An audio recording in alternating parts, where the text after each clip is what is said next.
আসসালামু আলাইকুম প্রিয় দর্শকবৃন্দ, আজকে আমরা কথা বলব বাংলাদেশ মিয়ানমার সীমান্তে অবস্থিত আরাকান রাজ্য সম্পর্কে কথা বলব, যা রাখাইন নামেও পরিচিত।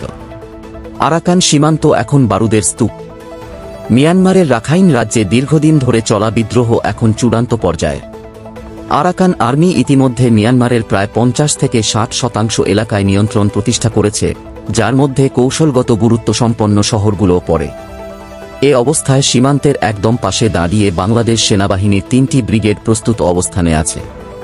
চট্টগ্রাম, কক্সবাজার ও পার্বত্য অঞ্চলে মোতায়েন এই ৩টি ব্রিগেড রাখাইন সীমান্ত জুড়ে নজরদারি চালাচ্ছে। সীমান্ত জুড়ে টহল, গোয়েন্দা নজরদারি এবং গোপন অবস্থানে হালকা ভারী অস্ত্র মোতায়েন হয়েছে। তবে গল্পের আসল মোড় ভিন্ন। বিশ্ব রাজনীতির অন্দরমহলে কিছু বিদেশি শক্তি বাংলাদেশের ওপর চাপ সৃষ্টি করছে। তারা চায় বাংলাদেশ যেন আরাকান আর্মিকে নীরব সহায়তা দেয়। এই সহায়তা সরাসরি সামরিক নাও হতে পারে, তবে লজিস্টিক বা মানবিক সাপোর্টের মাধ্যমে পরিস্থিতি বদলাতে পারে।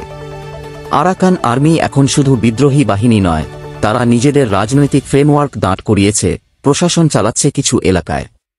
এসব দেখে অনেকেই বিশ্বাস করে মিয়ানমারে রাখাইন এখন কার্যত আলাদা। বাংলাদেশ সরকার এখনও প্রকাশ্যে নিরপেক্ষ, তবে ভিতরে ভিতরে একাধিক চ্যানেলে আলোচনা সূত্র আছে। যুক্তরাষ্ট্র, তুরস্ক ও কাতারের সঙ্গে গোপনে পরামর্শ চলছে, এমন আভাস মিলেছে নির্ভরযোগ্য কূটনৈতিক সূত্রে। আরাকান সীমান্ত এখন কেবল একটি ভৌগোলিক সীমানা নয়, এটি হয়ে উঠেছে একটি আন্তর্জাতিক উত্তেজনার কেন্দ্র।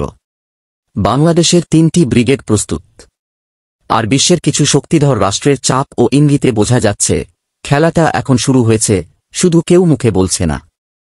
এরকম মজার ভিডিও দেখতে আমাদের সাবস্ক্রাইব করুন এবং পাশে থাকুন।